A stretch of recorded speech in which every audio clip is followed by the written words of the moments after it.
지금은 아는 것이 힘이다. 시간입니다.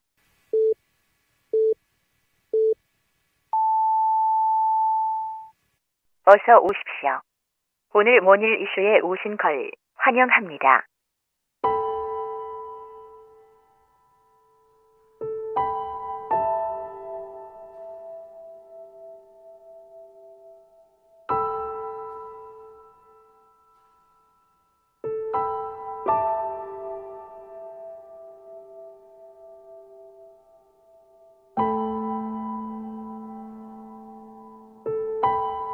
해군 여성 대위 한 명이 스스로 목숨을 끊었다고 합니다.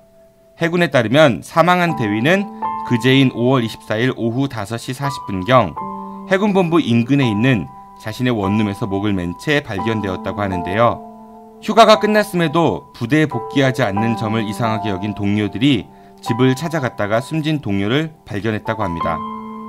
방 안에서는 유서로 추정되는 메모들이 다수 발견되었다고 하고요. 사망하기 전 그 대위는 친구에게 직속 상관으로부터 성폭행을 당했다고 심적 고통을 토로한 것으로 알려져 있습니다. 헌병대는 이를 토대로 직속 상관을 체포해 수사 중이라고 밝혔습니다. 피의자의 계급은 대령인데요. 피의자는 성관계를 한 거는 맞지만 성폭행은 아니다. 만취 상태라 기억이 잘 나지 않는다는 취지의 진술을 한 것으로 알려졌습니다. 군 관계자는 준강간 혐의 적용이 가능하다며 엄정 수사 방침을 밝혔는데요.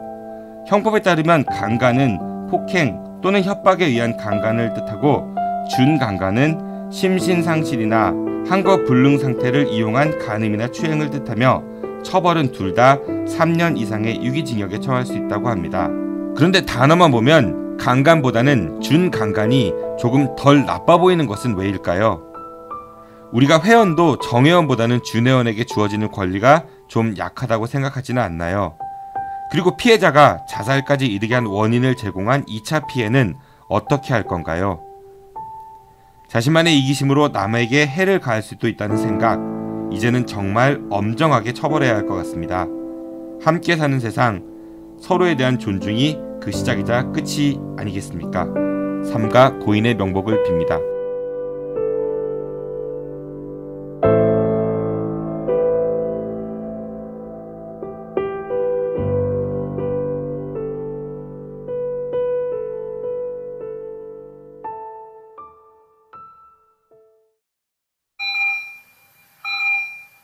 지금 여러분들의 자동차는 안녕한가요?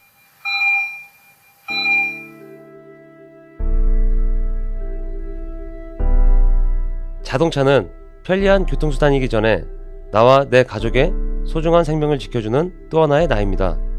자동차 역시 우리들처럼 정기적인 건강관리가 필요하며 아플 경우 치료와 수술이 필요합니다. 나와 내 가족의 소중한 생명 지킴이 내 차의 모든 것을 이제 낭만카닥터 김사부와 상의하세요. 자동차의 돌담병원 북대전 모터스에 오시면 내 차의 모든 것이 편안합니다. 내 차를 위한 엑스레이, CT, MRI 등 최신 장비와 대한민국 최고의 자동차 엔지니어인 저 낭만카닥터 김사부를 만나실 수 있습니다. 북대전 IC에서 테크노밸리 방향 언덕 위의 하얀 집, 정신병원 아닙니다. 이상 여러분들의 자동차 주치 낭만카닥터 김사부였습니다.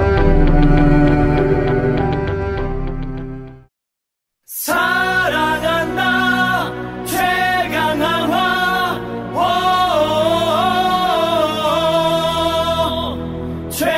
최강한화의 승리 위해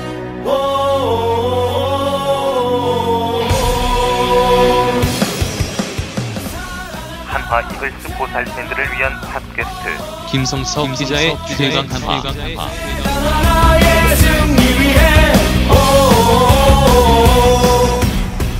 매주 월요일 김성석 기자가 한 주간의 한화 이글스 경기 결과와 소식, 앞으로의 전망, 그리고 선수단 뒷 이야기를 전해드립니다. 지금 팟빵이나 유튜브, 페이스북에서 아는 것이 힘이다를 검색해주세요. 나는 행복합니다. 나는 행복합니다. 나는 행복합니다. 이글스라 행복합니다. 삼고초려란 말이 있죠. 정말 어렵게 모셨습니다. 우리 방송을 위해 그리고 청취자분들을 위해 그리고 우리 이웃들을 위해 큰 결단을 내려주신 대전 동구 거주민입니다. 지역구 국회의원인 이장우 의원까지 각별한 사이를 자랑하는 평화통일교육문화센터 교육연구팀장이자 오마이뉴스 시민기자로 활동 중인 임재근 기자 모셨습니다. 임재근 안녕하세요. 네, 안녕하세요. 오늘 또 뵙게 되었네요. 네, 그 거물이세요? 그 지역구 국회의원하고 이렇게 각별한 사이라고 절친이라고 들었습니다. 아, 누가 그러던가요? 뭐 많이 보도된 것 같은데요. 예, 개인적으로는 만난 적은 없습니다. 부디 두 분이 더 가까우셔가지고 나중에 한 자리에서 회포를 푸셨으면 좋겠다는 생각이 들고요. 오늘 어떤 소식 전해지겠습니까? 네, 첫 번째 소식은요. 어제 그 대전시 도시공원위원회가 월평공원 민간공원 특례사업 안건을 재심의하기로 했습니다. 도시공원위원회는 어제 오후 2시 대전시청 10층 중회의실에서 개최되었는데요. 이날 위원들은 대전시의 심의위원들의 의견을 반영하지 않은 점과 그리고 시민의견 청취 부족 등을 이유로 월평공원 민간 그 공원 특례사업 안건을 심의조차 하지 않았고요. 추후 심의 일정도 잡지 않았다고 합니다. 그 과정에서 월평 근린공원 심의에 이제 반대를 했던 시민단체들의 항의가 있었는데요. 대전시는 이 회의가 열리는 그 이제 회의장이 이제 10층이었는데 엘리베이터조차 10층에서 멈추지 않고 그냥 통과시키는 그리고 군사작전을 펼치듯 위원들만 입장시키려고 하는 과정이 있어가지고 그 시민단체 측에서 그 항의가 있었다고 합니다. 다행히 이제 시의원들의 중재로 이 문제는 해소되었다고 합니다. 그게 대전시가 좀 원래 권선택 시장의 그 선거 때 공약 그리고 그 시정 운영 철학이 경청과 소통 아닌가요? 예, 맞습니다.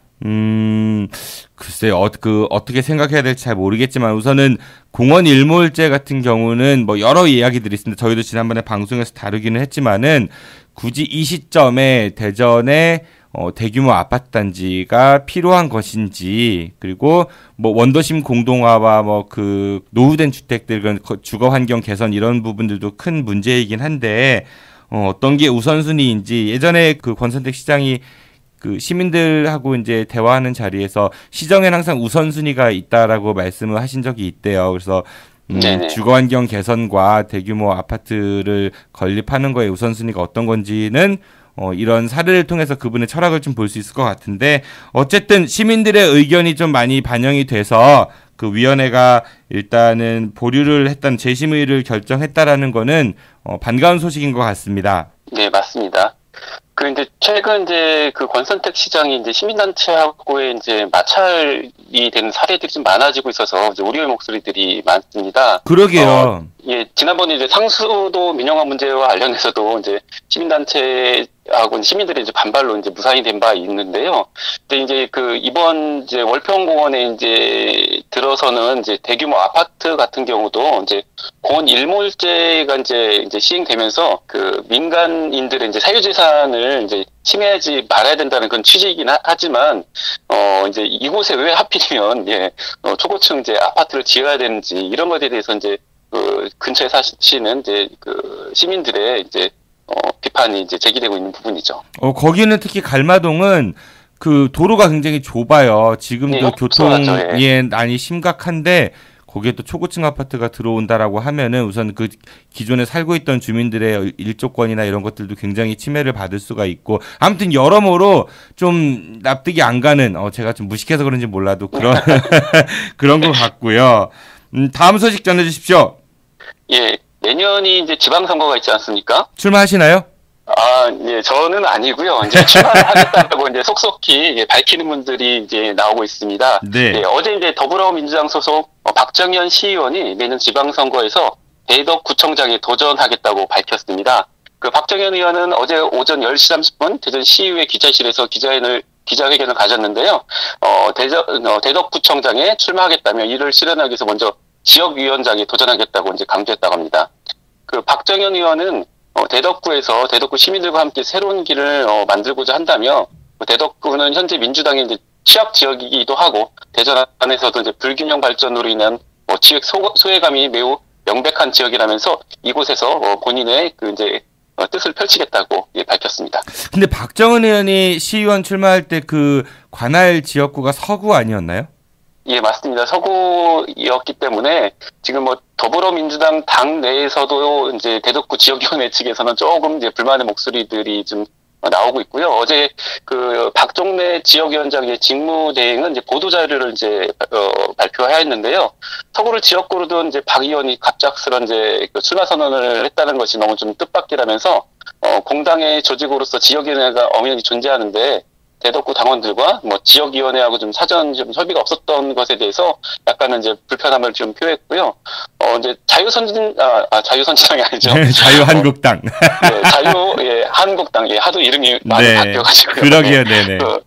자유한국당 이제 대전시당의 박희조 사무처장이 계신데 이분이 이제 페이스북에 어제 글을 올리셨더라고요. 그래서 저는 왜 이분이 이제 박정은 의원과 관련된 글을 올렸을까 했더니 이분도 이제 대덕구청장 출마가 좀 예상된다라고 얘기를 하고 계시더라고요. 그래서 이분은 이제 민주주의 사회에서 뭐 본인을 선택해준 이제 지역을 버리고 뭐 새로운 정치적 둥지를 트는 것은 뭐 전적으로 이제 본인의 자유이지만 뭐 그에 따른 책임도 마땅히 져야 한다. 뭐 이렇게 이야기를 했습니다. 대덕구 주민들 입장에서는 조금 뭐랄까 호구가 된 기분이 아닐까 이런 생각을 좀 가질 법도 할 것 같은 게 왜냐면은 대덕구에 뿌리를 내려서 그 지역 정치인이 이렇게 성장하고 그리고 그 지역사회를 위해 좀 일을 하는 그런 모습들보다는 과거에 박성효 전 시장도 대덕구 그 국회의원으로 당선된 적이 있었죠.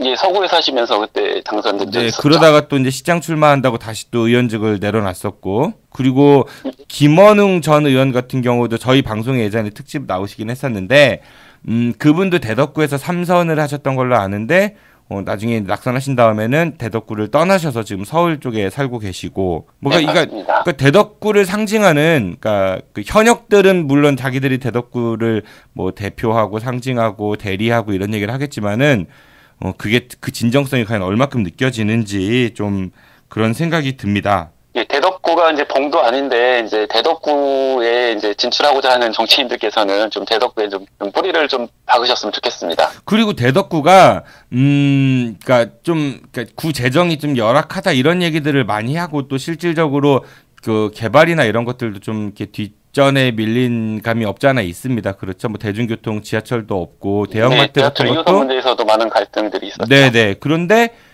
생각해보면 대덕구에 공장들이 굉장히 많거든요. 그럼 사업장이 엄청 많은데 대전이 원래 이제 소비도시니까 사업장들이 타 대도시에 비해서 그렇게 많은 것 같지는 않고 그런데 왜 지방세 같은 게 잘 안 거치는지 어떤 문제가 있는지 그런 것도 한번 좀 궁금해지더라고요. 그러니까 어쨌든 대덕구에 진출하시는 그 정치인들께서는 그 출마해서 당선을 목적으로 두지 마시고 대덕구의 발전을 위해서 좀 우리 임재근 기자님께서 말씀하신 대로 좀 뿌리를 잘 내리시고 그렇게 희생과 봉사하시는 모습을 좀 보여주셨으면 좋겠다는 생각이 듭니다. 네, 다음 소식 전해 주십시오. 예, 다음 소식은요. 그 문재인 정부가 이제 장관 인선들을 속속들이 좀 하려고 하고 있잖아요. 이 과정에서 이제 충청권 다수가 이제 물망에 오른다고 하고 있습니다. 국무위원으로 이제 충청권에서 그 충남 논산 출신인 그 송영모 전 해군 참모총장이 이제 국방부 장관 후보로 좀 거론되고 있고요.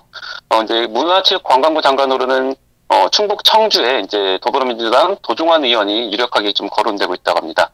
그리고 또 하나 이제 법무부 장관 후보에는 우리 대전의 유성을의 이제 이상민 의원과 그다음에 서구을의 박범계 의원이 후보로 오르내리고 있고요.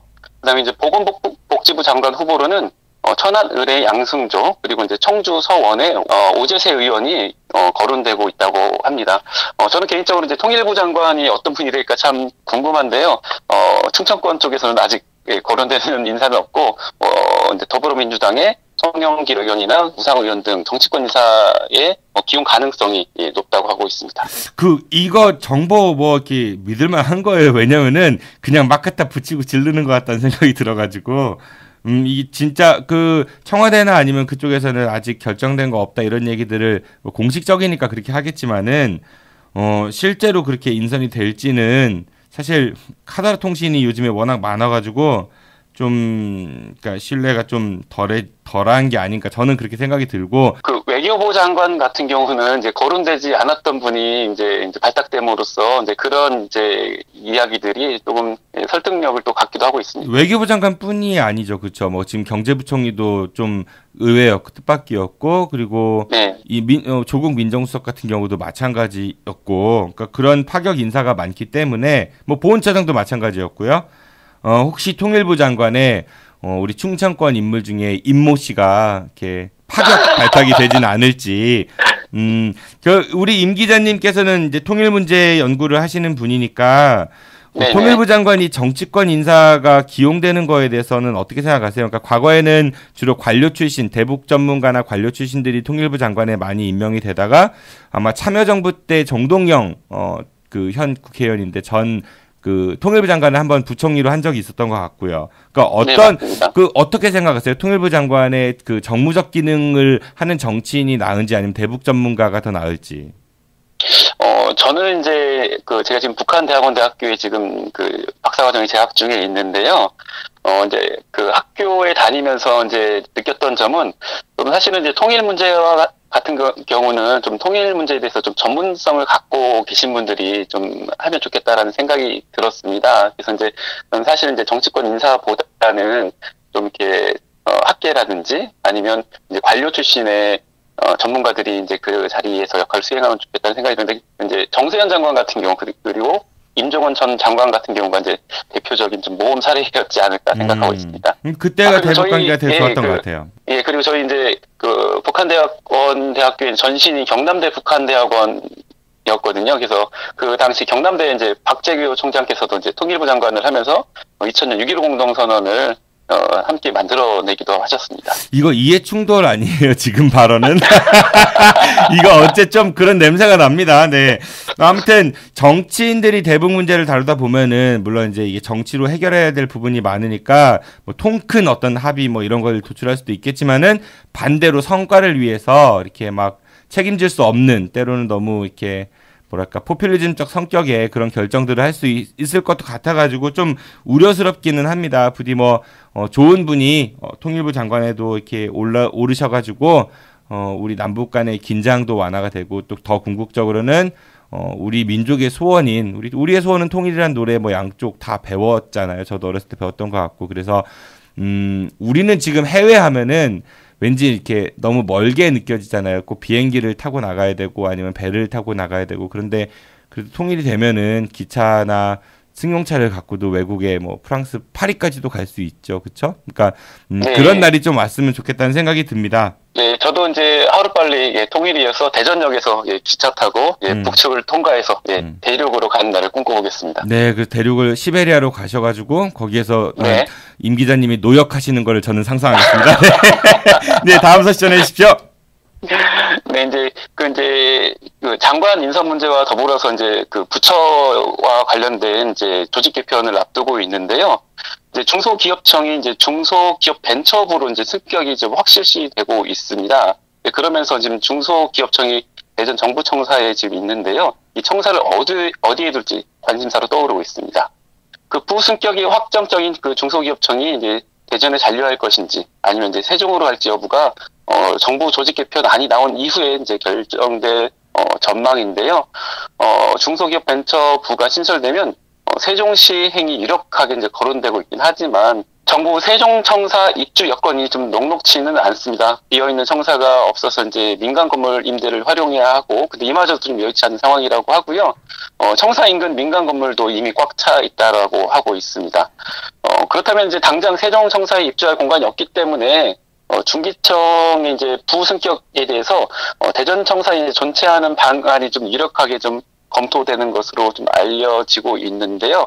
대전시에서는 내심 대전에 좀 영구 잔류하기를 바라는 눈치입니다. 시 관계자는 이제 세종과 대전을 이제 하나의 이제 공간적 개념으로 볼 때 신설되는 이제 중소기업 그 벤처부는 대전에 좀 있어야 되지 않는가라고 이제 언급한 후에 미래부의 경우도 이제 대덕 특구와 연계해서 좀 핵심 시설에 입주하는 방안도 이제 검토해 볼 만하다라면서 이제 인구 유출 문제도 좀 세종시로 유출된 부분도 좀 심각하잖아요. 이제 기관 부분에 대해서도 대전시는 세종시로 유출되는 것에 대해서 좀 긴장하고 있는 상황입니다. 그러니까 이게 청에서 부로 올라간다는 거죠. 여기서 말하는 부는 무슨 생각되는 거죠. 네, 외교부 뭐 이런 것처럼 그러니까 청장이 장관이 되는. 네, 맞습니다. 그러니까 지금 중소기업청은 그 대전 정부 대전청사에 있으니까 근데 반드시 대전청사에는 청만 있고 세종에는 부가 있고 이러라는 법은 없는 거잖아요, 사실. 네, 맞죠. 그러니까 그걸 굳이 막 짐 다 옮기고 이래서 비용을 드느니 그냥 계셨으면 좋겠다는 네, 그런 생각이 듭니다. 네, 그 뭐 그렇잖아요. 그리고 대전은 이제 예전에 세종시는 어떻게 보면은 그냥 행정도시 이런 개념이었다면은 지금은 문재인 정부가 들어오면서 점점 그 행정 기능이 이제 강화되는 그런 추세로 가는 것 같으니까 우리가 줄을 잘 서야 되잖아요, 김 기자님. 아, 타전처럼요? 예, 사회생활 잘하려면 줄을 잘 서야 되잖아요. 그러니까 줄 잘못 쓰니까 저랑 이런 거 나오고 계시잖아요, 지금. 아, 예, 저 그래서 줄을 갈아타려고 생각 중에 있습니다. 일단은 대전은 세종에 잘 붙어야 될 것 같아요. 세종하고 대전하고 연결하는 1004번 버스도 오늘 개통이 됐던 이야기가 있었던 것 같고요. 네, 소식 하나만 더 전해주시죠. 예, 마지막 소식은 이제 가볍게 이제 스포츠 소식을 전할까 하는데요. 지금 그 20세 이하 그 피파 월드컵이 진행 중인 소식 알고 계시나요? 아, 그럼요. 알고 있죠. 네. 오늘 경기하지 않나요? 오늘 하는지는 잘 모르겠습니다. 네, 오늘 경기합니다. 네. 네, 그 대한민국 축구팀이 그 20세 이하 월드컵 코리아 토너먼트행 그 탑승을 이제 확정 지은 가운데 대전 지역에서 이제 붉은 함성이 타오를지 이제 뜨거운 관심을 사고 있는데요. 한국이 조 1위로 올라가면 이제 오는 31일 오후 8시 전주 월드컵 축구 경기장에서 CD 2조에서 3위로 올라온 상대와 16강전을 치릅니다. 그래서 여기서 승리를 한다라면 8강에 진출을 하게 되는데요. 이 8강 경기가 다음 달 4일 이제 대전 월드컵 경기장에서 이제 진행된다고 합니다. 이때 대전에서 우리 대한민국 축구팀이 이제 경기를 치를 수 있을지 관심이 주목되고 있습니다. 그 2002년도에 어게인 1966이라는 카드 섹션을 배경으로 이제 이탈리아전에서 승리를 거두었던 대전 월드컵 경기장에서 경기 혹시 떠오르시나요? 떠오르죠. 물론 벅찬 감동이 있었고 그날 뭐 경기 끝나고 나와가지고 도로에서 막 경적 울리면서 저도 네 막 소리 지르고 저는 사실 그 한국 미국전 있죠, 예선전. 네네. 대구에서 했는데 그거 직접 가서 직관을 했었어요.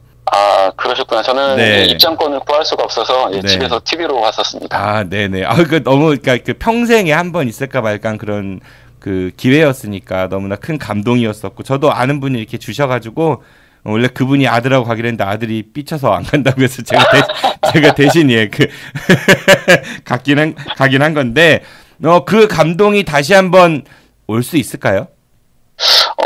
이제 광화문에서도 이제 거리 응원전이 이제 실시됐다고 하는데요. 생각보다 좀 흥행에는 좀 실패하지 않았나 이렇게 얘기를 하고 있습니다. 왜 이렇게 축구가 2002년에 그 감동을 재현을 못하게 되는 걸까요? 저는 두 가지가 이유인 것 같아요. 첫 번째는 축구 말고도 볼 게 너무 많아졌어요. 지금은 2002년에 비해서 사람들이 여가로 즐길 수 있을 만한 것들이 너무나 많아졌다. 그게 하나의 이유인 것 같고 두 번째는 우리나라 축구 A대표팀이 지금 성적이 너무 안 좋아요. 그러니까 월드컵에 진출을 하는가 못하는가의 기로에 설 정도로 역대 가장 불안한 지금 예선전을 최종 예선을 치르고 있고 그래서 슈틸리케 감독의 입지도 굉장히 불안한 상태거든요. 그러니까 그런 A대표팀의 그런 성적이 좀 저조하고 그리고 또 사람들이 즐길 수 있는 여가가 굉장히 많아졌기 때문에 아무래도 좀 그 축구 특히 이제 20세 이하 쪽에는 관심이 덜하지 않은가 그런 생각이 드네요. 네, 이번에 그 신태용 감독의 어깨가 참 무거울 것 같아요. 이번에서 좀 좋은 성과를 이룬다면 다시 축구가 국민적 사랑을 더 받지 않을까 생각합니다. 그래서 대전에서도 좋은 경기를 볼 수 있도록 저도 기원하겠습니다. 네, 슈틸리케 감독도 처음에 부임했을 때는 굉장히 인기가 많았었거든요. 그러니까 축구가 굉장히 우리나라가 잘 못하니까 나중에 이제 이용수 그 세종대 교수가 다시 이제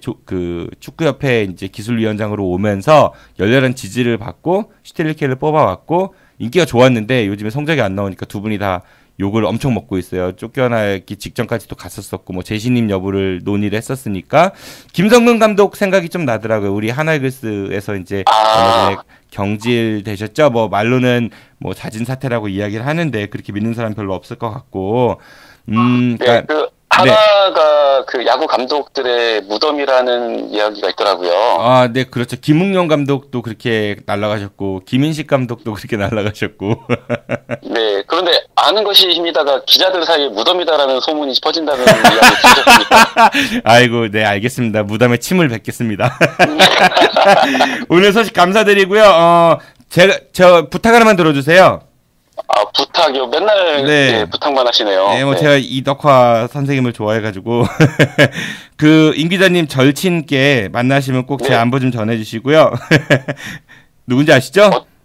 누구시죠, 절친? 아, 그 지역구에 계신 네 지역구를 대표하시는 일꾼 네 만나시면 꼭 안부 혹시- 전해주시고 네. 예. 만나면 예, 꼭 안부 전하겠습니다. 예, 그리고 수감 소식 전까지는 계속 볼 수 있기를 바라겠습니다. 임 기자님 주말 잘 보내시고요. 아, 네네네. 예, 다음 주에 뵙겠습니다. 안녕히 가십시오. 예, 다음 주에는 다른 분이 꼭 나오기를 간절히 기원하겠습니다. 예, 저도 그렇게 기도만 하겠습니다. 안녕히 가십시오. 네. 지금까지 평화통일 교육문화센터 교육연구팀장이자 오마이뉴스 시민기자로 활동 중인 임재근 기자였습니다. 매주 금요일 2부에서는 시민단체 전문가를 초대해서 해당 현안에 대해 들어보는 시간이죠. 매월 넷째 주 금요일은 우리 지역의 자랑입니다. 네, 4대강 사업의 폐해를 직접 몸으로 체험하며 세상에 알리고 있는 세계 최초 큰빛 이끼벌레 시식자 네, 금강요정 김종석 기자와 함께 4대강 사업과 오늘의 금강에 대해 이야기 나눠보겠습니다. 잠시 뒤 2부에서 뵙겠습니다.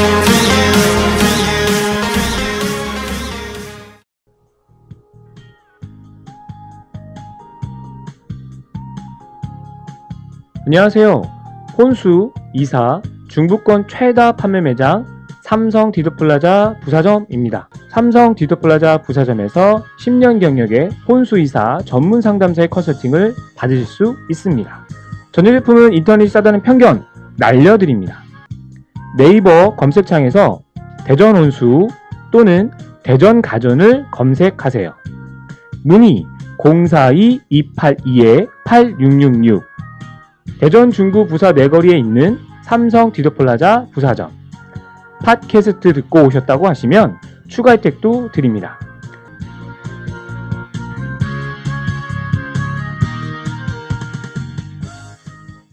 삼성 디지털 프로젝트 기울어진 운동장을 바로잡기 위해 알고 갑시다. 재벌 백과사전.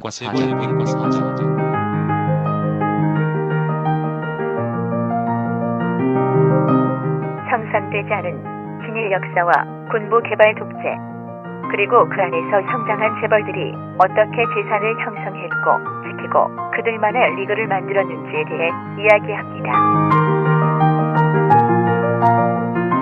지금 팟빵이나 유튜브, 페이스북에서 아는 것이 힘이다를 검색해 주세요.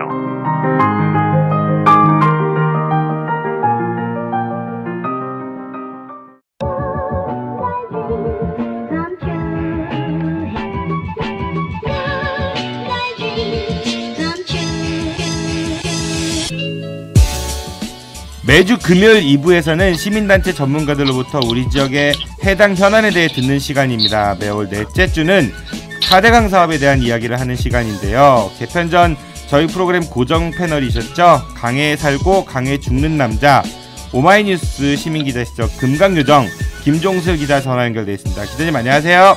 안녕하세요. 네, 개편 이후 저희 처음 인사 나누는데 그동안 어떻게 지내셨는지요? 미국 다녀오셨다고 들었습니다.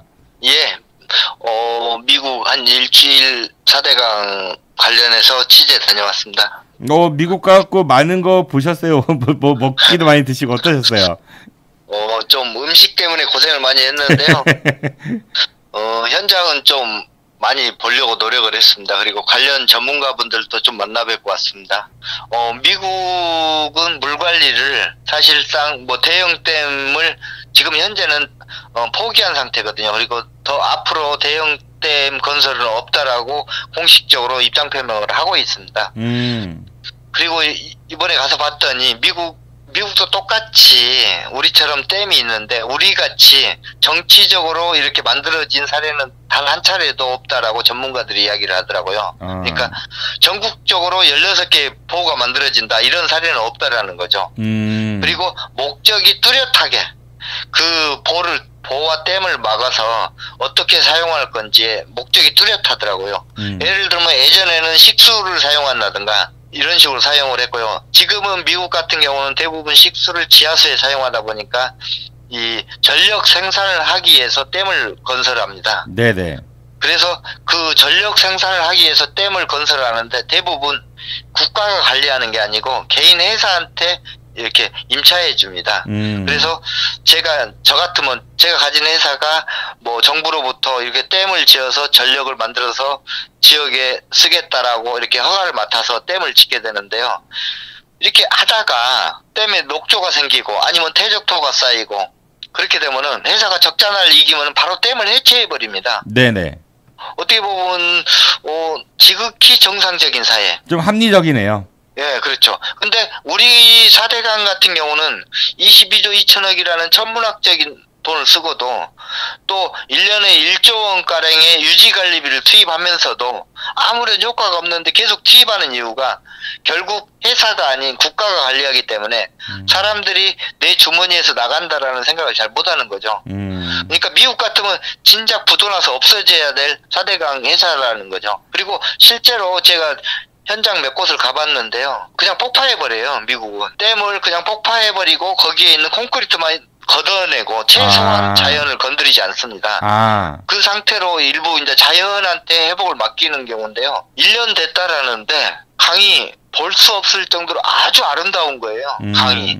그리고 저 상류에 있는 뭐 나무라든가 이런 흙이라든가 모래라든가 자갈들이 하구뚝까지 이렇게 흘러내려와서 저 태평양과 만나는 지점에 하구구, 그러니까 삼각 지점이 만들어져 있는데 거대한 자연사 박물관이라고 할 정도로 굉장히 아름다운 장관을 가지고 있더라고요. 그러니까 우리의 하구뚝은 사실 이 보호에 막히다 보니까 하구뚝에 가서 보면 맨 뻘만 있고 쓰레기만 있잖아요. 미국하고 좀 다른 경우인데 우리도 모든 댐을 해체하게 되면 상류에 있는 고운 모래들이 바닥까지 결국 그 하구뚝까지 쌓일 수 있는 그런 멋진 모습이 생길 수 있을 건데 그런 생각을 좀 많이 가져봤습니다. 그분들은 그러니까 그 당시 이 4대강 사업을 추진했던 분들은 미국 정책 따라하는 거 엄청 좋아했던 걸로 기억을 하는데 왜 그건 또 그렇게 안 했는지 모르겠네요. 그렇죠. 우리 이명박 대통령이 가장 좋아하는 나라가 미국이지 않겠습니까? 그래서 제가 미국을 선택해서 간 건데 네. 왜 그런 좋은 댐 해체 사례는 하지 않고 나쁜 사례만 가져다가 이렇게 댐을 막고 거기에서 이렇게 문제만 일으키는지 참 모르겠습니다. 네, 아무래도 기자님은 현장에서 누구보다도 가장 전문적인 활동을 하시는 분이니까 미국의 사례들을 통해서 우리 4대강을 살리는데 정말 좋은 그런 그 정보를 가지고 오셨으리라 생각이 들고, 그리고 이제 우리가 지난번 개편전 방송은 그 녹색연합 양흥모 처장님하고 같이 이제 했었잖아요. 그런데 이제 단독을 하시게 됐습니다. 아이고, 영광입니다. 안 졸릴, 이제는 안 졸릴 것 같아요. 그 양모 차장님은 저희가 이제 첫째 주에 환경 이야기를 좀 다루는 그 코너에서 모시기로 했는데요. 기자님의 그 원톱 활약을 제가 기대를 하면서, 네, 오늘은 어떤 이야기를 들려주실 건가요? 오늘은 뭐, 세종보 이야기, 그리고 공주보, 방치된 공원들, 그리고 지금 4대강의 가장 이슈라고 한다면은 지금 수문 개방이잖아요. 네네. 관련해서 이야기를 드릴까 합니다. 네, 알겠습니다. 그럼 먼저 세종보 이야기부터 해보죠. 금강의 보가 제가 그때 기자님한테 배우기로는 3개가 있다고 들었었고, 세종보랑 공주보랑 백제보가 있다고 들었던 것 같습니다. 그 중에 세종보를 하는 거죠. 제가 공부 열심히 했죠. 예, 맞습니다. 네네, 세종보 말씀 주십시오. 예. 세종보 지금 최근 기온이 많이 상승하고 있잖아요. 그래서 정부가 4대강 전역에 녹조 발생을 좀 저해하기 위해서 최근에 세종보에서 펄스 방류라고 지난해 했던 방식인데요. 즉 한 일주일가량 수문을 열어서 바닥 상태에 이 바닥에 고인 물을 싹 하루로 흘려보내는 이런 펄스 방류를 했었거든요. 네네. 그렇게 이제 펄스 방류를 하다 보니까 드러난 강바닥에 온통 뭐 시커먼 뻘, 그런 뻘만 이렇게 공개됐었어요. 사실 오늘 제가 아는 것이 입니다에 최초 공개하는 게 하나 있어요. 아이고, 말씀 주십시오. 네. 예, 아직 모든 언론에 한 번도 공개되지 않은 이야기인데요. 네네. 4대강 사업 당시 정부는 4대강 구간을 준설을 했거든요. 모래를 파내고 준설을 해서 수심 4m로 만들어 놓았어요. 네네. 그랬는데 제가 며칠 전에 배를 타고 들어가서 수심을 한번 확인을 해봤어요. 네. 수심을 확인했는데 다 메꿔진 거예요. 상류에서 퇴적토가 흘러 내려온 거죠. 그래서 그러니까 강바닥을 팠는데 그게 원상복구가 됐다? 그렇죠. 헛돈 쓴 거네요. 메꿔지면서 1m, 깊은 곳이 2m 50cm 정도로 가득 차 있더라고요. 거기에다 더 심각한 게 자를 이용해서 이 물속에 수심층을 측정하고 그 뻘층이 바닥에 시커멓게 쌓인 뻘들이 도대체 어느 정도 쌓여 있는지 한번 확인을 했어요. 네네. 이 부분도 이 바닥에 쌓인 뻘을 확인한 것도 아마 대한민국 최초인 것 같은데요. 네네. 저도 깜짝 놀랄 정도로 좀 심각하게 쌓였더라고요. 그러니까 중간 지점이 한 1m 정도? 시커먼 뻘이 그냥 쑥 들어갈 정도로. 그리고 네네. 가장자리에 최고 2m 30cm 정도의 뻘이 쌓인 것이 확인됐어요. 결국 5년 만에 4대강 준설이 헛되었다라고 생각하시면 될 거예요. 특히 이제 그 상류에서 내려온 모래 자갈이 아닌 시커먼 뻘이 쌓여 있다 보니까 이 상태로 그냥 방치했다가는 큰일 날 정도로. 완전히 그 강바닥의 생태계는 그냥 아작이 났네요. 그렇죠. 특히 이제 지난번에 펄스 방류라고 수문을 잠깐 열었었잖아요. 네네. 그렇게 열면서 그 많이 쌓여있던 세정부의 퇴적토들이 일시적으로 하류에 있는 공주보로 그냥 싹 흘러내려온 거예요. 물론 100%는 아니지만 20-30%의 뻘들이 흘러내려오면서 공주보에는 더 많은 뻘들, 이런 사용하지도 못한 시커먼 뻘들이 그냥 재퇴적되는 악순환만 된 거죠. 그러니까 이게 4대강 사업 처음 할 때 당시 이명박 정부에서 이런 이야기 했던 것 같아요. 강바닥에 있는 모래를 파서 준설토를 팔면은 공사비가 나온다. 그러니까 돈이 들어갈 게 별로 없다. 그런 이야기들도 했었던 것 같은데. 처음에 그런 이야기를 했었는데요. 그것도 사기극으로 드러났죠. 그래서 거기에서 나온 모래 판 돈은 100억 정도는 자치단체에서 그냥 반대를 하니까 자치단체에서 그냥 갖다 써라. 떠넘기기. 그리고 100억이 넘는 돈은 정부가 5대5로 했었는데요. 네네. 당시 영기군, 공주시, 이렇게 부여군 이렇게 준설하면서 공주시가 한 160억 정도 수익을 올렸어요. 예전부터 준설을 꾸준히 해온 상태거든요. 그래서 자치단체가 강에서 계속해서 그 모래를 준설을 하면서 그 돈으로 자치단체 예산을 사용해 왔는데 일시적으로 150억, 160억을 딱 손에 쥐었지만 꾸준히 그게 한 번에 끝나는 거죠. 그래서 더 이상 돈이 나오지 않는 거죠. 그리고 준설토를 팠는데 막상 써먹을 데가 없어가지고 그거를 보관료를 주고 어떻게 처치하지 못해가지고 그렇게 돈이 나가는 경우들도 있다면서요? 그런 사례는 금강에서는 좀 덜했어요. 사실은 한강 쪽에는 지금도 준설토가 산더미처럼 쌓여 있는데요. 쌓아놓고 모래를 팔 곳이 없어서 농지에 농사 짓는 비용을 계속 물어주고 있는데 사실 거기도 5년간만 쌓겠다라고 처음에 허가가 된 거예요. 그래서 지금 5년이 넘은 상태에서 다 불법으로 지금 쌓고 있는 형태예요. 그리고 금강 같은 경우는 4대강 사업 모래 골재 중에서도 굉장히 비단처럼 고운 물이었기 때문에 골재의 질이 좋았어요. 그래서 굉장히 비싼 가격에 빨리 팔려 나갔죠. 그러니까 금강에서 나온 준설토는 그나마 품질이 괜찮았지만은 한강 쪽 모래는 금강보다는 좀 못해서 지금 처치 곤란인 상황이다. 이렇게 이해하면 될까요? 그렇죠. 지금 한강과 낙동강에는 아직도 준설토가 많이 쌓여 있어요. 그래서 이번 4대강 수문 개방하게 되면 그 준설토를 강에 돌려주자라는 의견들이 많이 있는 거죠. 그러니까 이게 좀 미친 짓 같다는 생각이 드는 게 돈 많이 들여가지고 땅 파서 그 모래 파갖고 준설토 했다가 다시 그게 또 상류에서 내려와서 메꿔지고 뻘로 되고 그리고 그 흙은 파낸 모래는 쓸 데가 없어가지고 돈을 주면서 방치하고 있고 이게 상식적으로 도저히 납득이 가지 않습니다. 맞습니다. 이게 예를 들어서 정부에서 국민의 세금으로 했기 때문에 이렇게 본인들이 하고 싶은 대로 밀어붙였던 사업이었거든요. 근데 이게 만약에 개인이나 회사에서 했다라고 하면 아마 그 회사 문을 닫고 폐쇄를 했을 겁니다. 아, 이거 구상권 청구하겠죠. 그러니까 이 직원 해당 직원이나 임원한테 구상권 청구하고 뭐 그렇게 했겠죠. 예, 맞습니다. 아이고, 알겠습니다. 세종보는 그런 일이 있었고 공주보에는 또 어떤 일이 있었습니까? 이게 지금 4대강 사업에 설치된 보의 문제인데요. 네네. 세종보도 전도식 가동보라고 해서 유압을 이용해서 수문을 여닫고 이렇게 하는 방식인데, 공주보에도 콘크리트 고정보 위에 1m짜리 전도식 가동보가 있습니다. 네네. 근데 그 1m짜리 전도식 가동보가 갑자기 밤에 열려버린 거예요.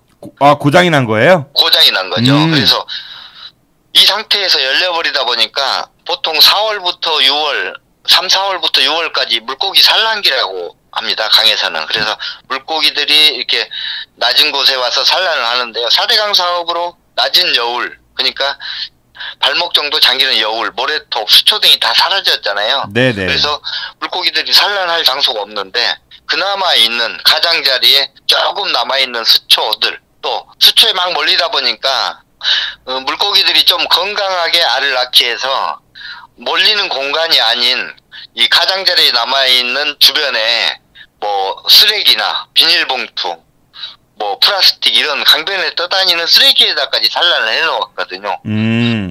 굉장히 사실 저도 이제 쓰레기 봉투까지 물고기가 산란하는 경우는 태어나서 처음 본 경우인데요. 이렇게까지 산란을 해놓은 곳이 수문이 열리면서 물이 싹 빠져버린 거예요. 그래서 이제 그 수초나 이런 알들이 그냥 햇빛에 그냥 노출되게 된 거죠. 그러니까 바짝 말라버린 겁니다.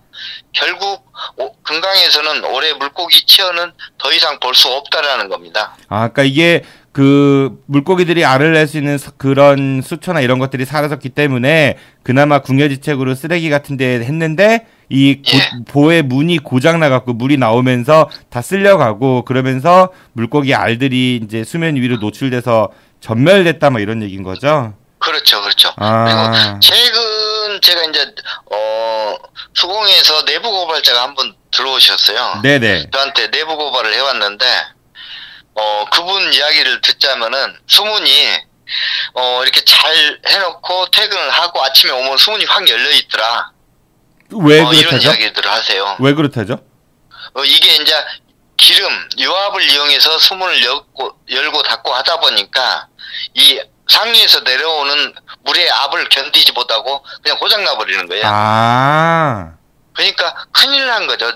이게 제대로 열리고 제대로 닫고 해야 되는데 이게 안 되다 보니까 지 마음대로 그냥 열리고 막 지 마음대로 닫히고 하다 보니까 틈새에 누수, 그러니까 물이 많이 흘러내리기도 하고, 네네. 또 그 들어가는 오일, 기름이 그냥 막 유출되기도 하고, 이런 사고가 비일비재하게 발생하고 있다, 이렇게 이야기를 하더라고요. 이거 심각하네요, 정말로. 그나마 그렇죠. 그 조절도 뭐 인위적인 조절도 안 되는 거니까.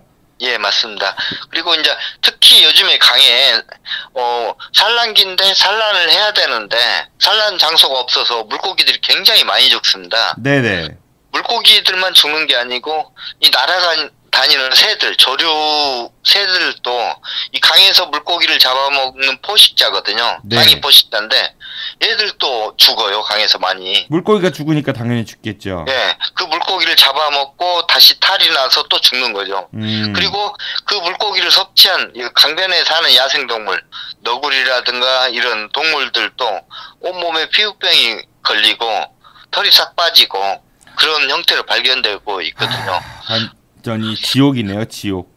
예, 실제로 제가 올 3월에도 그런 너구리를 발견을 했는데 어제도 그 너구리를 찍었어요. 네. 근데 어제 본 너구리는 진짜 그렇게 처참한 너구리는 처음 봤다 할 정도로 갔는데 등, 목덜미에 털이 이렇게 싹 피부병에 걸린 것처럼 다 빠져 있는 거예요.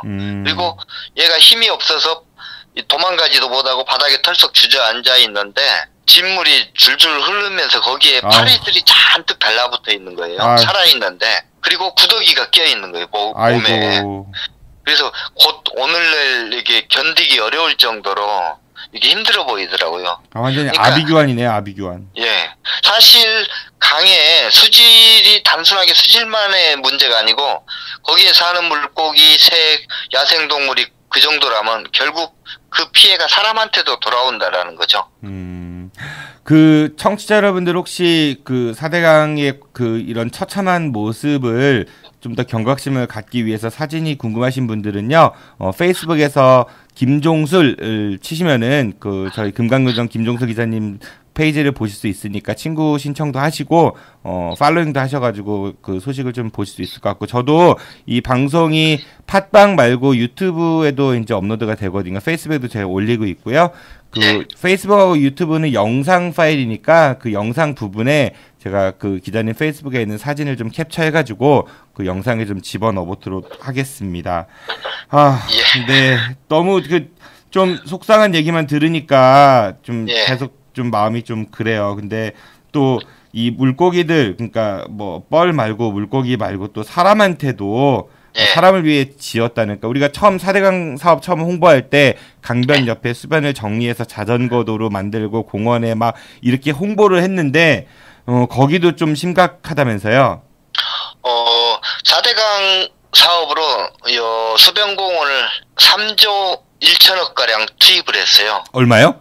3조 1천억. 정확하게 얘기하면 3조 1천억 143억을 투입을 했어요. 그래가지고 전국적으로 357곳을 만들어 놨습니다. 공원을. 네. 오늘 제가 부여군 봉정리라는 곳에 다녀왔습니다. 이곳은 당시 이제 4대강 사업으로 126억을 투입해서 생태공원을 조성해 놓은 곳이거든요. 그랬는데 가다 보니까 입구부터 산책로에는 쓰레기만 나뒹굴고 있더라고요. 그리고 바닥에 깔아놓은 화강암, 대리석, 우리가 보통 비싼 집에 가면 대리석을 그렇죠. 네네. 그 대리석을 강변에 깔아놨는데 위에 잡초가 덮여서 흙을 막 걷어내야만 보이더라고요. 그리고 이 강에 또 수변에 이렇게 한 500m 가량 길게 데크 시설이라고 시설물을 설치해 놓았어요. 네네. 근데 입구부터 출입금지 이렇게 잠깐 출입금지라고 표지판이 있더라고요. 그래서 이게 뭘까 하고 안에 들어가 봤더니 네. 그 데크 시설물을 갈대하고 잡초들이 뚫고 올라오는 거예요. 위에까지. 그리고 그 바닥에 데크들이 다 깨져버린 거예요. 그 데크라 말씀하시면 무슨 다리처럼 이렇게 구조물 쭉 연결해놓은 그거 말씀하시는 거죠? 네네네. 그 데크 시설물이 4대강 자전거길 일부 낭떠러지 구간에 옆에 설치가 되기도 하고, 네. 강변에 조망권을 보기 위해서 설치도 하고, 뭐 물고기를 또 관찰하기 위해서 설치도 하고 그러는 거죠. 그쵸, 보통 사람들 거기서 기념 촬영도 하고. 맞습니다. 네.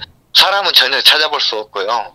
이런 데크 시설이 그냥 제가 잠깐 한눈 팔면 큰일 날 정도로 그냥 푹 밑으로 떨어질 정도로 이렇게 너무 깨져서 방치되어 있더라고요. 그러니까 결국 다시 이것 자체가 국민 혈세를 잡아먹는 하마였던 거죠. 그러니까 이것도 청소하려면은 만약에 그래도 돈 들고 아니면 원상복구하려면 그래도 또 돈 들고 그러겠네요. 그렇죠. 이걸 유지보수하기 위해서는 더 또 천문학적인 돈이 투입되는 거죠. 지금 거기 깔려있는 시설물들 다 교체해야 되거든요. 근데 그 교체해야 할 비용들 결국 국민 주머니에서 뽑아가야죠. 특히 하나 제가 더 설명을 해드린다면, 네. 세종지구에 생태공원을 만들었어요. 당시 600억 정도 투입됐습니다. 600억. 네네, 600억. 근데 여기도 똑같아요. 데크 시설물은 깨지고 야생동물 배설물만 가득하고요. 그러니까 여기저기 뭐 어느 곳을 딱 집어서 이야기하기보다는 4대강 수변공원들이 다 똑같다라는 거죠. 특히 인구 8만, 부여군 인구 8만이 지금 안 되거든요. 네. 부여군 인구 8만도 안 되는 곳에 4대강 수변공원이 여의도 공원의 50배 정도 만들어 놓은 거예요. 그러니까 이용객이 전혀 편의를 고려하지 않고 설치된 거죠. 그러니 거기에 사람이 찾아갈 이유가 없는 거죠. 그리고 거기를 찾아가기 위해서는 보통의 사람들은 절대 찾아갈 수가 없어요.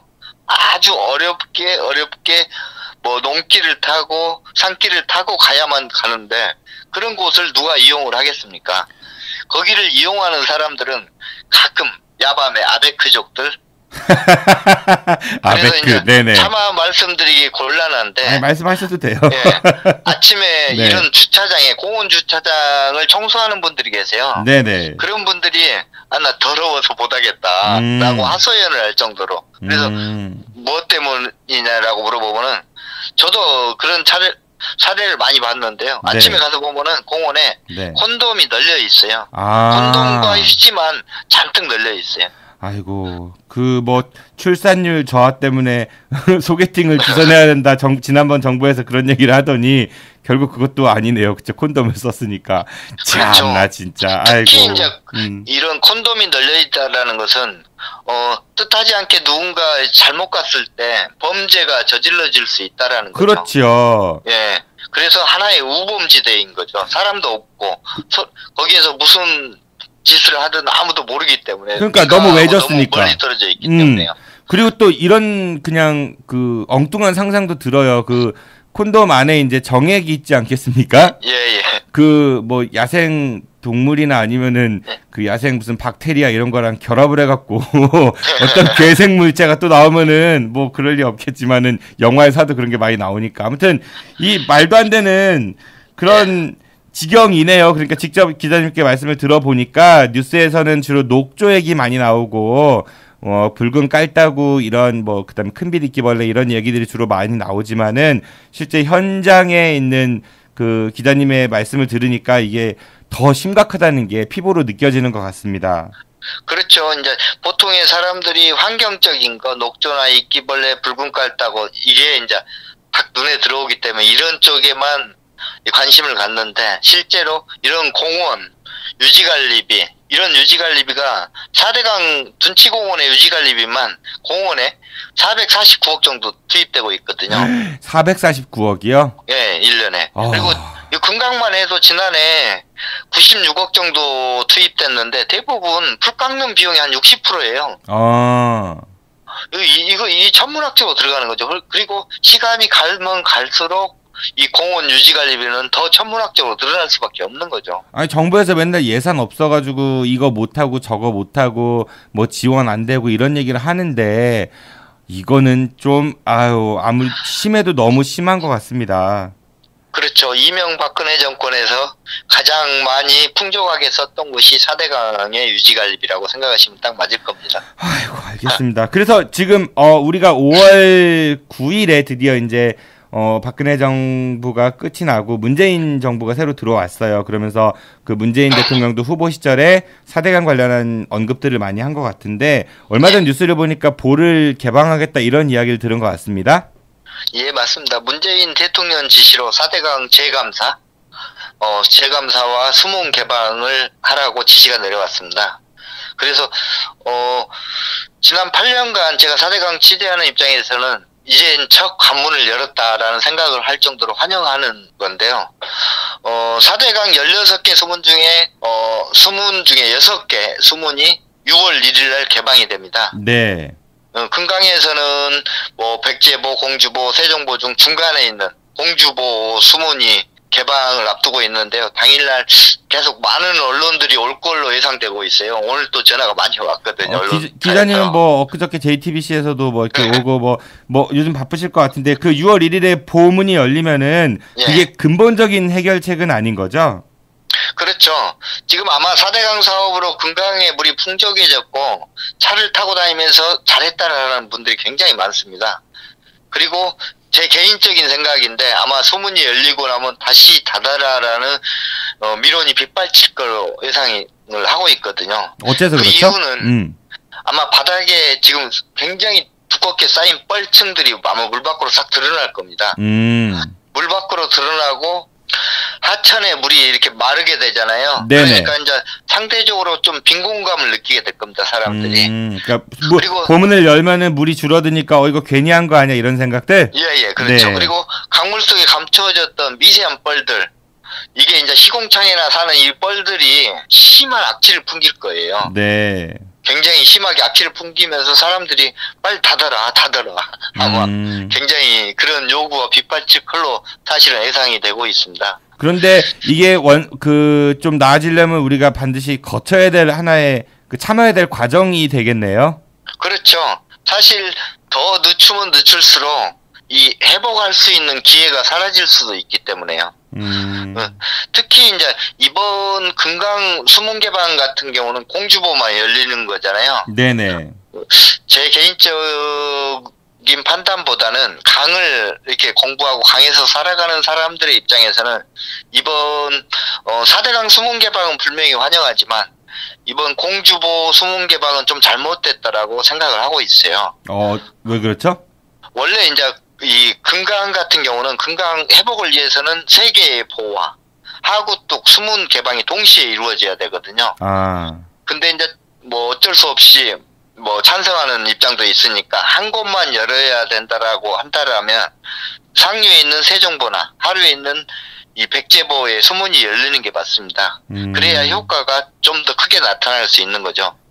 근데 중간 지점의 공주보 수문 개방은 수질 개선과 자연 회복에 있어서 좀 효과가 미비하게 나타날 수 있는 거죠. 그리고 네네, 계속 말씀해 주십시오. 이 공주보에 최근 세종보 수문이 열리면서 거기에 쌓였던 퇴적토가 공주보에 쌓였던 것처럼 이 공주보에 갇혀있던 퇴적토들이 다시 부여에 쌓이는 역효과가 예상됩니다. 그래서 지금 최근 부여환경운동연합이라고 있는데요. 네네. 거기에서 연락을 해왔더라고요. 공주보 수문 개방은 결국 부여 지역에 백마강 오염에 더 심각하게 문제가 될 것이다라고 우리 입장 표명을 하겠다. 백제보도 같이 열어달라라는 입장 표명을 하겠다라고 연락을 해왔더라고요. 근데 왜 백제보는 안 연대요? 정부에서는 녹조는 예상된다. 하지만 지금 충남 서북부에 가뭄. 예, 도민들이 사용하는 식수가 보령댐으로 가고 있는데요. 그 용수 공급을 가져가는 물 부족이 혹시 일어날지 몰라서 안 되겠다라고 하고 있거든요. 근데 그 논리는 사실 좀 잘못된 겁니다. 왜 그러냐면은 이 백제보 하류 6km 지점에서 보령댐으로 가져가는 도수가는 이 백제보의 영향을 받는 게 아니고 하구뚝의 영향을 받습니다. 네네. 하구뚝에 이 수문이 열렸을 때 뭐 치수를 좀 못할 수 있는 그런 사례가 있는데요. 백제보 수문을 열었을 때 뭐 치수를 못한다 이런 거는 전혀 없는 거죠. 그리고 또 일부 국토부 관계자분들은 이게 이제 보를 열게 되면은 아무래도 4대강 녹조 같은 게 많이 제거가 되고 좀 이제 회복되는 기미가 보여지면 그동안 본인들이 주장하고 행했던 것들이 잘못됐다는 거가 인정이 되기 때문에 이거를 최대한 좀 늦추려고 한 3년만 유예하고 뭐 관찰하고 더 연구하고 이러자 이런 주장도 했다고 하더라고요. 그 입장이 이번 금강의 수문 개방에 좀 입김이 들어간 게 아닌가 제 개인적인 생각입니다. 왜 그러냐면 정부에서 저보다 더 잘할 겁니다. 전문가분들 훨씬 많고 더 잘 알기 때문에 백제보라든가 세종보의 수문 개방을 당연히 그쪽을 선택했을 건데 왜 중간일까? 제가 충남도에 입장 표명을 물어봤습니다. 설마 충남도에서 이런 걸 요구한 게 있느냐 그랬는데 전혀 아니라고 하더라고요. 그걸 이쪽 분들 전문가분들 많이 만나서 수문 개방을 놓고 관련해서 이야기를 나누다 보니까 결국 환경부, 국토부 이 관련해서 4대강 이명박근혜 정권에서 남아있던 분들이 계속 남아있잖아요. 결국 그 사람들의 입김이 이번 수문 개방에 저지하는데 좀 적용하지 않았냐. 그리고 4대강 수문 개방을 가장 미비하게 나타나게 하기 위해서 공주보를 선택한 게 아닌가 하는 그런 생각을 가져봅니다. 그러니까 보가 열린다는 건 일단 환영할 노릇이지만은 그래도 그 안에 이면을 들여다보면은 마냥 환영할 만한 거는 아니라는 거네요. 그렇죠. 이 문재인 대통령께서 4대강 감사를 요구했잖아요. 네네, 그렇죠. 네, 4대강 감사를 요구했는데, 이명박 대통령이 감사를 무슨 감사. 허허 이랬다면서요, 허허. 네, 관련자들도 말도 안 된다라는, 우리 3번의 감사를 받았다라고 이야기를 했잖아요. 네. 그 3번이 어떤 식으로 이루어졌냐면은, 이명박 정권 하에서 한 번, 네. 그리고, 박근혜 정권 인수위 과정에서 한 번, 네. 그리고 이후에 한 번, 3번 이루어졌는데, 결국 뭐 4대강 사업이 총체적 부실이다. 사기극이다라는 이야기까지 나오면서도 그랬었죠. 시공사의 단합 문제만 해서 시공사에다가 벌금 부과하고 관련자들만 뭐 구속되고 이런 상황이었지. 환경부, 국토부, 수자원공사, 4대강 사업에 참여했던 전문가들은 누구 하나 처벌받은 사람이 없거든요. 네, 그러니까 우리 그때 예전에 뉴스나 이런 자료들 보면은 막 4대강 사업에 대해서 찬성하고 그거를 뭐 이론적으로 뒷받침해줬던 그런 학자들 그리고 그 이재호 의원도 굉장히 많이 정치적으로 백업을 했죠. 김무성 대표도 그랬던 것 같기도 하고요. 뭐 많았던 것 같아요. 예. 그러니까 이명박 대통령 당시 또 국토부 장관이었던 권도엽, 또 수자원공사 사장이었던 김건호, 뭐 4대강 추진본부장이 했던 신명필, 뭐 그걸 또 이 학자로서 말도 안 되게 뭐 녹조가 발생하면 배 스크류를 돌려서 녹조를 없앨 수 있다라고 얘기했던 이화여대 박석순, 뭐 이재호 국회의원, 뭐 4대강 추진에 나섰던 차윤정 이런 사람들, 뭐 정종관 국토부 장관들, 뭐 이만희 장관 이런 식으로 굉장히 많은 사람들이 있는데요.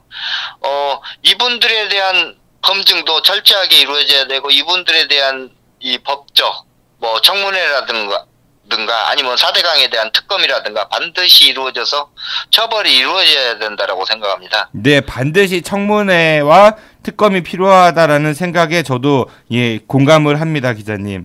네. 그래야만 적폐청산이 마무리된다라고 저는 생각하고 있습니다. 네, 잘 알겠습니다. 문재인 정부 들어오고 나서 뭔가 그래도 조금씩은 비정상이 정상화로 이제 가는 것 같긴 한데요. 어서 빨리 4대강도 정상을 찾아가지고 우리 금강요정님도 정상적인 생활을 하실 수 있게 좀 되었으면 좋겠습니다. 예, 고맙습니다. 기자님 오늘 말씀 감사드리고요. 다음 달에 또 좋은 소식 좀 전해주시기 바랍니다. 고맙습니다. 안녕히 가십시오. 예, 고맙습니다. 강은선 기자가 걱정이네요. 가장 어려운 시기에 그 큰 짐을 혼자 떠안고 있으니까 말이죠. 우리 지역의 젊고 소신 있는 언론인을 잃고 싶지 않습니다. 청취자 여러분들의 많은 응원 부탁드리고요. 내일은 개편 이후 저희 아는 것입니다에서 새롭게 개설한 팟빵의 아는 것입니다 교양 채널에서 새로운 방송이 시작됩니다. 매월 넷째 주 토요일마다 만나실 수 있는 재벌 백과사전, 우리나라 재벌 가문의 역사, 사업을 시작한 종잣돈, 성장 배경과 정경유착, 지배구조, 인맥과 혼맥, 범법사항 등 각 재벌들에 대해 낱낱이 해보는 프로그램입니다. 경제 관련 도움 말씀을 주실 류영수 공인회계사, 역사 문제를 설명해 주실 홍경표 민족문제연구소 대전지부 사무국장, 그리고 매력적인 목소리로 평범한 우리들의 목소리를 대신해줄 정선우 벨리댄스 강사가 함께합니다. 많은 청취 부탁드리고요. 지금까지 진행의 정진우였습니다. 청취해주셔서 고맙습니다. I'll be back.